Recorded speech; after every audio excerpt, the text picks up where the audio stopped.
ಭಿಕ್ಷೆ ಏನು ಕೇಳ್ತಾ ಇಲ್ಲ ಬೆಂಗಳೂರು, ಭಿಕ್ಷೆ ಏನು ಕೇಳ್ತಾ ಇಲ್ಲ, ನ್ಯಾಯ ಕೇಳ್ತಾ ಇದೆ. ಅದರಿಂದ ಇವತ್ತು ಬೆಂಗಳೂರು ಬ್ರ್ಯಾಂಡ್ ಬೆಂಗಳೂರು ಅಂತ ಉಪಮುಖ್ಯಮಂತ್ರಿಗಳು ಘೋಷಣೆ ಮಾಡಿದ್ರು 2.5 ವರ್ಷದಿಂದ. ಆದ್ರೆ ಇವತ್ತು ಆ ಬ್ರ್ಯಾಂಡ್ ಬೆಂಗಳೂರು ಹೋಗಿ ಪ್ರಕಾಶ್ ಹುಕ್ಕೇರಿ ಕಸದ ರಾಶಿಯ ಬೆಂಗಳೂರಾಗಿದೆ. ಇವತ್ತು ರಸ್ತೆ ಗುಂಡಿಗಳ ಬೆಂಗಳೂರಾಗಿದೆ,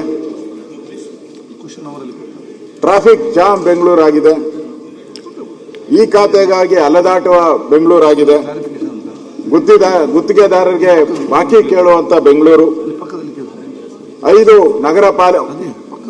ನಗರ ಪಾಲಿಕೆಗಳಿಗೆ ಅನುದಾನದ ಕೊರತೆಯಿಂದ ಅನುದಾನವಿಲ್ಲದೆ ಬ್ರ್ಯಾಂಡ್ ಇಲ್ಲ. ಇವತ್ತು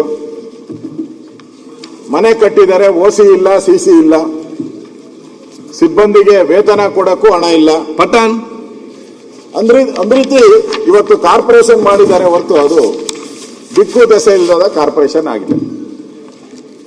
ಇವತ್ತು ಗುಂಡಿಗಳು ಬಿದ್ದಿರುವಂತದ್ದು ಇವತ್ತು ಜಗತ್ತೇ ನೋಡಿದೆ. ನಮ್ಮನ್ನು ಇಡೀ ದೇಶದಲ್ಲಿರುವಂತ ಜನನು ಕೂಡ ಇವತ್ತು ಕಾಮೆಂಟ್ ಮಾಡಿದ್ದಾರೆ ಬೆಂಗಳೂರಿನ ರಸ್ತೆಗಳ ಗುಂಡಿಗಳ ಬಗ್ಗೆ.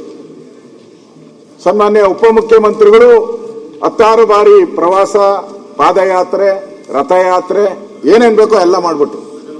ನಗರ ಪ್ರದಕ್ಷಿಣೆ ಪ್ರತಿ ಸರಿ ಹೋದಾಗ ವಾರ್ನಿಂಗ್, ಅವ್ರ ಸ್ಟೈಲಲ್ಲಿ ವಾರ್ನಿಂಗ್, ಹುಷಾರ್ ಅಂತೇಳಿ 15 ದಿನಗಳು ಕಳೆದು ಹೊರಟೋಯ್ತು. ಗುಂಡಿಗಳು ಮಾತ್ರ ಹಂಗೆ ಇದೆ. 15 ದಿನ ಕಳೆದೋಯ್ತು, ಗುಂಡಿಗಳು ಹಂಗೆ ಇದೆ. ಮುಖ್ಯಮಂತ್ರಿಗಳು ಪಾದಯಾತ್ರೆ ಮಾಡಿದ್ರು, ಸರ್ ಮಾಡ್ತೀನಿ 15 ದಿನ. ಮುಖ್ಯಮಂತ್ರಿಗಳ ಮಾತುಗೂ ಬೆಲೆ ಕೊಟ್ಟಿಲ್ಲ. ಆದ್ರೆ ಖರ್ಚು ಮಾಡಿರೋ ದುಡ್ಡೇನು ಕೊಟ್ಟಿದ್ದಾರೆ ಲೆಕ್ಕ, 1000 ಕೋಟಿ ಕೊಟ್ಟಿದ್ದಾರೆ. 2,000, 3,000 ಹಿಂಗ್ ಕೋಟಿಗಳು ಹೇಳಿದ್ದಾರೆ. ನಾವಿಷ್ಟು ದುಡ್ಡನ್ನ ತಗೊಂಡೋಗಿ ಹಳ್ಳಿಗಳು ಮುಚ್ಚಿದಿರಿ ಅಂತ. ಎಲ್ಲನ ತೋರಿಸಿ ಬೆಂಗಳೂರಲ್ಲಿ ಗುಂಡಿ ಇಲ್ಲದ ರಸ್ತೆಗಳು ಯಾವುದಾದ್ರೂ ಇದೆಯಾ ಬೆಂಗಳೂರಲ್ಲಿ ಹೇಳಿ? ಒಂದೂ ಇಲ್ಲ. ದುಡ್ಡು ಮಾತ್ರ ಖರ್ಚಾಗಿದೆ. ಯಾರ ಜೋಬ್ಗೋಯ್ತು?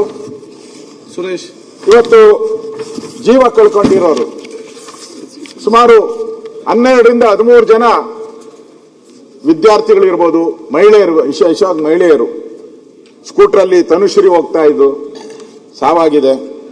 ಅಮಲಾ ಅಂತ ಬಸ್ ಹರಿದು ಹಳ್ಳ ಇತ್ತು, ಬಸ್ ನಿಲ್ಸಿದ್ಕೋಸ್ಕರ ಬಸ್ ಗುದ್ಕೊಂಡೋಗಿದೆ.